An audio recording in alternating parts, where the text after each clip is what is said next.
Diplomatic sources here in the UK have told me they think Beijing believes it has about 48 hours in which it can act before any international consensus comes together. So that's 48 hours to get across the Taiwan Strait, get onto the land, and to cut off the military and political leadership in Taiwan. That's a tall order.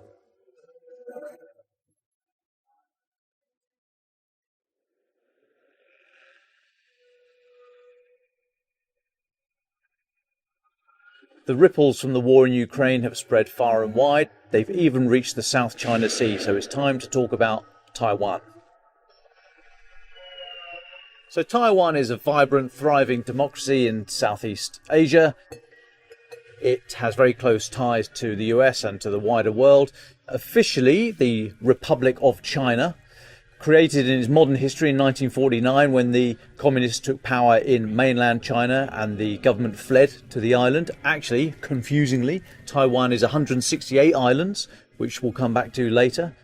Massive population of about 24 million people. Some of the islands are less than 10 k's off the coast of China.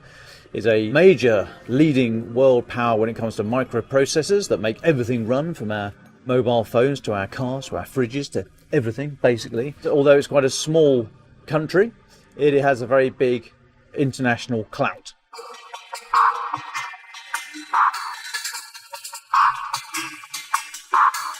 So China has said that they want to take Taiwan back, to reunify the whole country. Dates such as 2049, which is 100 years after the split, have been pushed around. Some other dates closer to home have been mooted.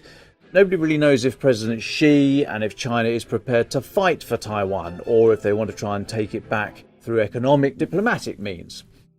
Now, America has offered protection, small p protection. It has made no bones about the fact that it does not want to see China try and retake the islands forcefully.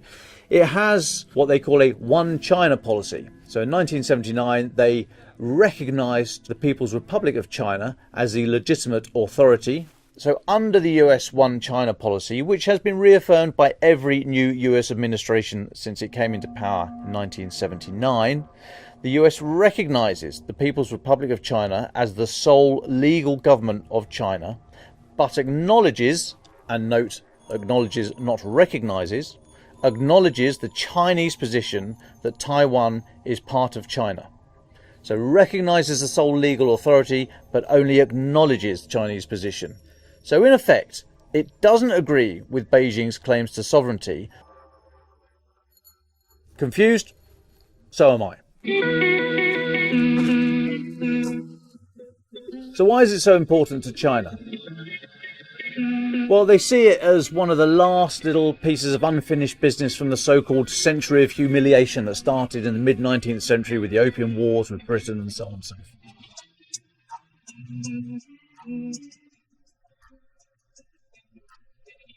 They want Taiwan to be reunified back with the mainland, and it's said that there'd be no Chinese premier would be able to stay in position if they renounced their claim to Taiwan and allowed it to go its own way as an independent state.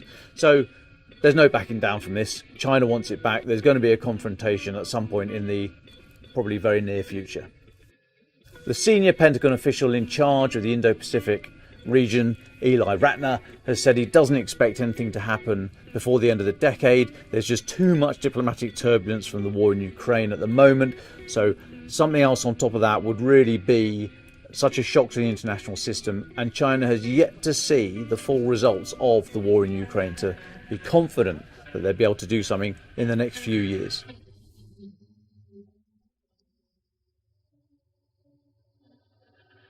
So when can we expect a confrontation? Well, President Xi has made no bones about saying that 2027 is the date that he wants the Chinese army to be ready to take back Taiwan. Now, that doesn't mean that they're going to do something in 2027, but being ready implies that that is a fairly significant milestone. He's on a one-way journey. There's no status quo here. He's not going to allow Taiwan to exist as an independent sovereign state. He's made no bones about the fact that Taiwan is going to come home to China. It's just a question of when, not if.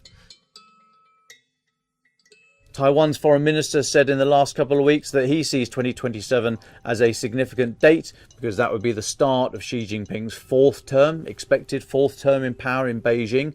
So either he'd be looking to secure his legacy if he's feeling hugely confident in his position, or if he's feeling a bit of domestic heat, and there are some signs of that in China at the moment. If he's feeling that kind of heat, he might want to do something that is very totemic and a great symbol for the public. So retaking Taiwan, in their eyes, would fit that bill. So the Chinese military, it's massive. There's about 2 million men and women under arms. It is expanding at a rapid rate. The chief of Britain's defence staff says that the Chinese Navy is increasing every 4 years the size of the entire Royal Navy. So that's a big old expansion. Same thing's happening in space and cyber and air and land. But the big thing is the Chinese military is untested. It's not fought a war since 1979 when it went to war with Vietnam. It doesn't know how it will react on day one of the shooting match. We don't know if it's a very top-down organisation or if the lower level commanders are able to make decisions for themselves when the shooting match starts. So China would have looked at Ukraine and taken two big lessons. Firstly, size is no guarantee of success. And secondly, that the international support has come together for Ukraine. It may have taken a little bit of time, but it got there eventually. And China would be very wary of that in any situation that were to arise over an invasion of Taiwan. It would be a very tough military operation in and of itself to retake the islands. The main island of Formosa, which has the capital Taipei on it, is about 70 miles across the South China Sea, across the Taiwan Strait. China would have seen how Russia, a country with a border with Ukraine that has good road and rail links, has got into all sorts of problems when it launched the invasion. So an amphibious assault is a very tricky operation. First of all, you've got to get there with US-supplied cruise missiles and anti-ship missiles coming at them. They'd have to sink the Taiwanese Navy and submarines so they can get across that strait. And then you arrive on land where there's going to be thousands of people waiting for you, both in the military and mobilized civilians. Taiwan will make itself a porcupine, a small, really sharp, nasty little thing that is just indigestible to China. So how might an invasion look? Well, China is carrying out a number of exercises all the time in the seas and the air around Taiwan. So we could see one of these exercises just go on for weeks at a time, which will exhaust Taiwan because you can't keep your forces at high readiness all the time. So you might find that one of these exercises then morphs into an invasion. There could be some air and missile attacks against coastal defences, radar sites, airfields. We think they would avoid population centres. The aim would be to give Taiwan a bloody nose and push for negotiations. They wouldn't want to kill huge amounts of civilians. But this scenario of a mass air and missile strike has been described as the worst of both worlds because it wouldn't do enough to knock Taiwan out of the fight, but it would give time for an international consensus to come together to challenge what China were doing. So it's unlikely.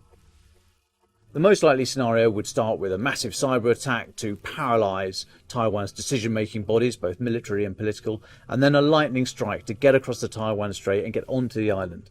Diplomatic sources here in the UK have told me that they think China would aim to have that done in about 48 hours so that the world didn't have time to react before there was a de facto new regime in place in Taiwan.